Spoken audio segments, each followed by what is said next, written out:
This story is about the ghost of a journey I should have taken and the life that journey saved.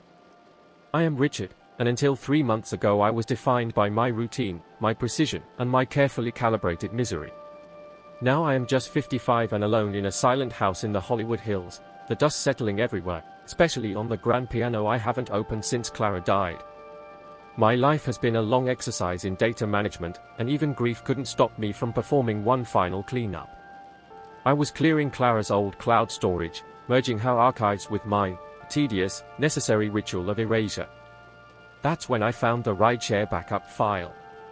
It was a dense CSV spreadsheet, thousands of entries detailing every trip I had taken over the last 5 years. I skimmed through them, checking the dates around the tragedy, the day Clara was rushed to St. Jude's and the day I missed my flight to London. I had pre-booked the car for 4 a.m., a standard lax run. I remember cancelling it precisely at 3:52 a.m., sitting on the cold kitchen floor while waiting for the ambulance. It was a frantic blur, but I knew the cancellation was successful. Yet, scrolling down the sheet, there it was, glaring in the middle of the red flag cancelled bookings, March 14th, 4 a.m. Status, completed. I stared at the screen, a bizarre feeling of physical nausea washing over me. This was impossible. I hadn't taken that ride. I was already at the hospital when the trip supposedly finished. I am a retired systems engineer, I know what a data anomaly looks like. This was beyond anomaly, it was a digital lie. I spent the next 48 hours running forensic analysis on the file. I authenticated the metadata. The file was genuine. The ride, valued at $67.50, had been completed and billed to an old corporate card linked to my account, a card I hadn't used in years. A surge of irrational anger tightened my chest. Was I hallucinating? Had someone hacked my account the morning my world fell apart? I isolated the ride entry. The details were sparse but unnerving. Driver name, Alex C. Vehicle, 2018 yellow Honda Civic. Passenger name, listed only as S. Hayes. Drop-off location, an address in East LA, far from the airport, a neighborhood of worn stucco buildings and narrow streets. My need to solve this wasn't about the $67.50. It was about the integrity of that day, the last day of my life that felt somewhat coherent. If this file was lying, what else about that morning was skewed? I had to know who S. Hayes was, and why they used my ghost ride. I drove out to the East LA address the next afternoon. It was a triple-decker apartment complex that smelled faintly of exhaust and old cooking oil. The address led me to Unit 1B.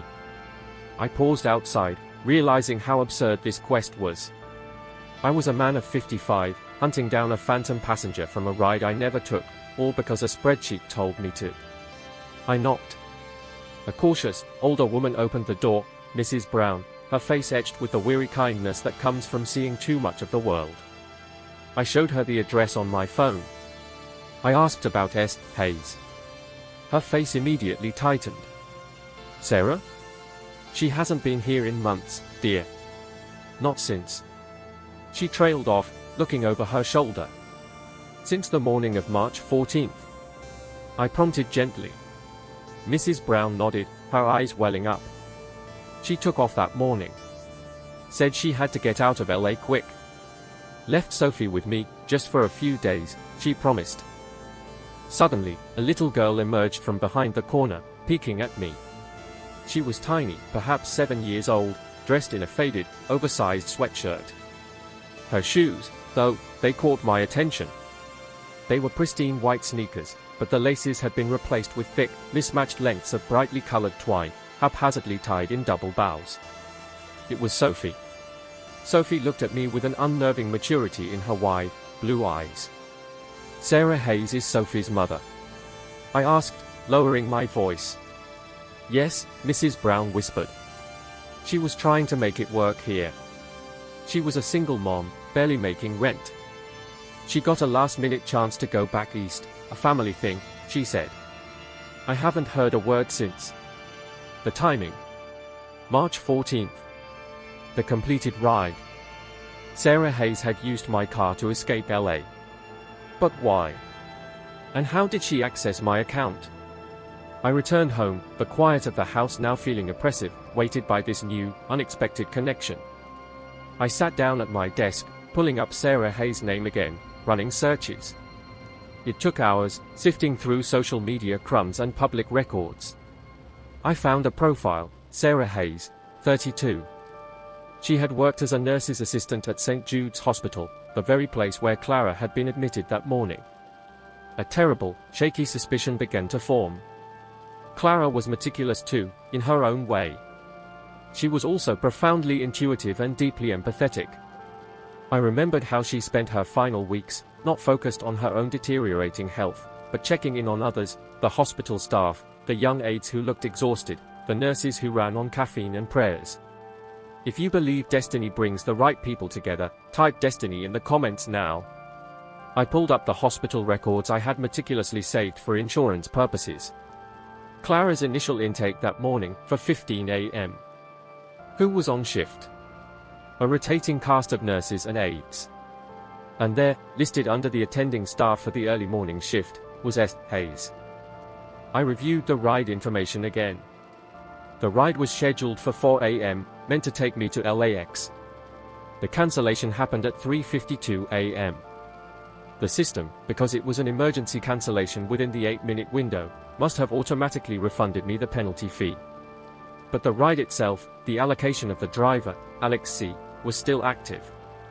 I started piecing together the events of that chaotic, heart-shattering morning, reconstructing it through Clara's eyes. Clara, gasping for breath, knew. She knew she was heading into the hospital for potentially the last time. She also knew that I, a predictable, data-driven husband, would cancel his 4 a.m. flight and the corresponding ride instantly. But she must have also known Sarah. She must have seen Sarah's desperation, maybe overheard a conversation about needing to leave town immediately for a family crisis, but lacking the funds or the means of transportation. My hands trembled as I realized what Clara must have done. She had my phone, right? Or she had access to the rideshare app on her phone, linked to the corporate card I never checked.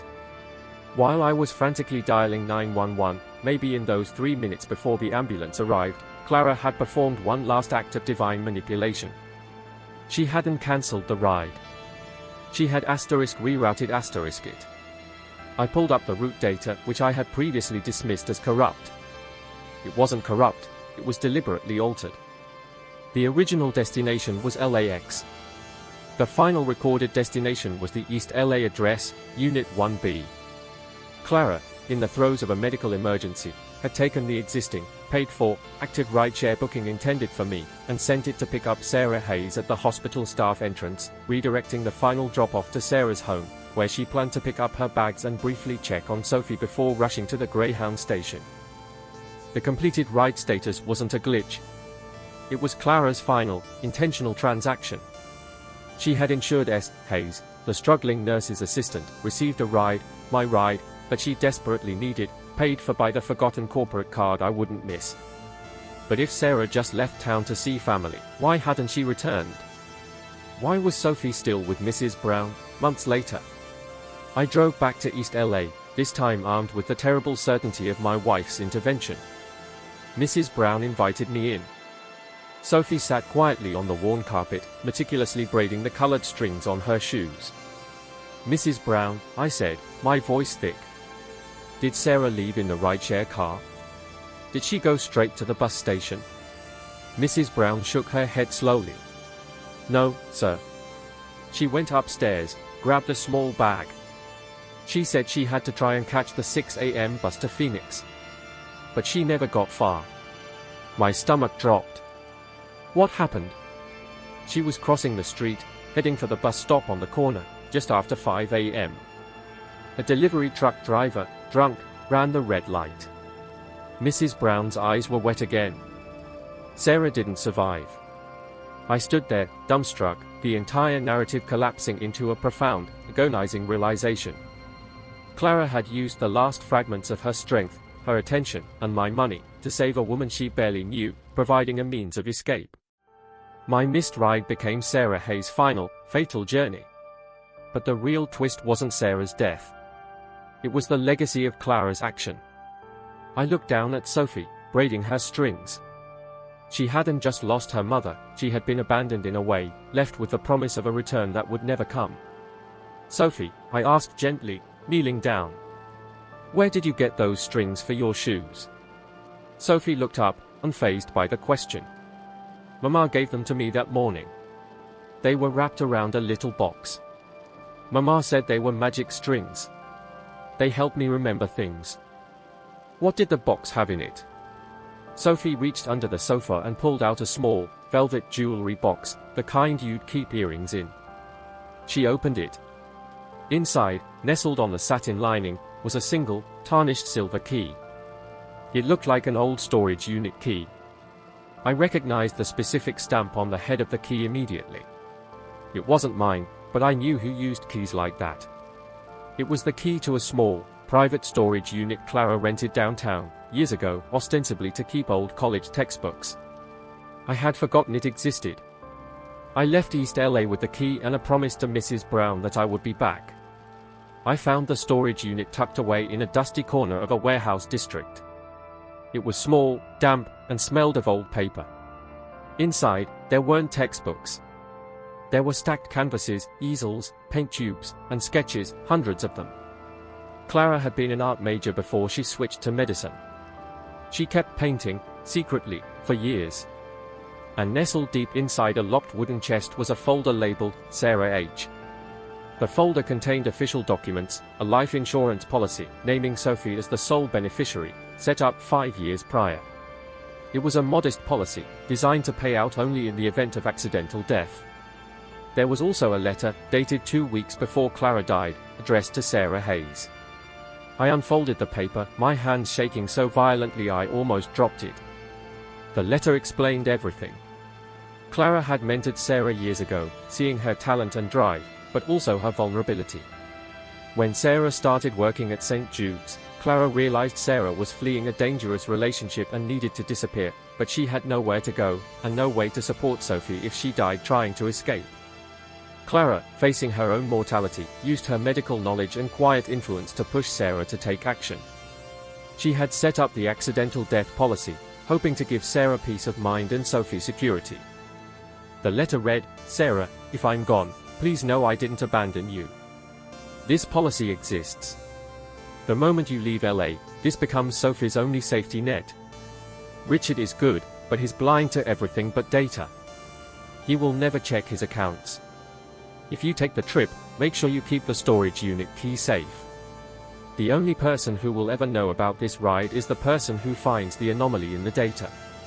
Protect Sophie, Sarah. Please protect Sophie." Clara had intended for Sarah to take the ride and escape, ensuring that if anything happened to Sarah on the road, Sophie would be protected by the policy, and the key to that protection would be found only by the data anomaly Richard would inevitably obsess over. Clara knew my weakness for patterns. Sarah didn't make it to the bus. She was hit crossing the street, mere blocks from her apartment, fulfilling the exact conditions of the accidental death policy. My missed ride, the final gift from my dying wife, had brought Sarah home one last time, allowing her to kiss Sophie goodbye and hand over the key, minutes before her fatal attempt to catch the Phoenix bus. Clara hadn't just saved me from the London flight, which I later learned suffered a terrifying emergency landing. She had used my cancelled path, my resources, and my analytical nature, to engineer Sophie's future security. The dusty, silent grand piano in my living room wasn't just a monument to my grief, it was waiting for a new song. I took the insurance policy details to a lawyer immediately. Within 2 weeks, the payout was confirmed. Sophie was financially secure. But security wasn't enough. Sophie needed family. I went back to Mrs. Brown's apartment. I told her the whole, unbelievable story about Clara, the rideshare file, the key, and the insurance. I told her that my house, with the silent piano and the dusty memories, felt ready for a 7-year-old who still believed in magic strings. Mrs. Brown wept, but Sophie just looked at me, her blue eyes deep and searching. I extended my hand. "Sophie," I said, "your mother and my wife, they worked together to make sure you were safe. I think it's time you came home." She didn't take my hand right away. She looked down at her shoes, touching the colorful twine. Then she nodded, a tiny, solemn agreement to the destiny woven into a cancelled ride. Now, 3 months later, the piano is open. Sophie refuses lessons, insisting instead on running her small fingers randomly across the keys while I sit beside her, watching the dust motes dance in the afternoon sun. She still wears the shoes with the colored strings. I realize now that checking my backup files didn't just uncover a ride I never took, it uncovered the daughter I never knew I was meant to have. The ride I never took was the one that led me straight back to life. If this story touched your heart, like and share with someone who is your true family.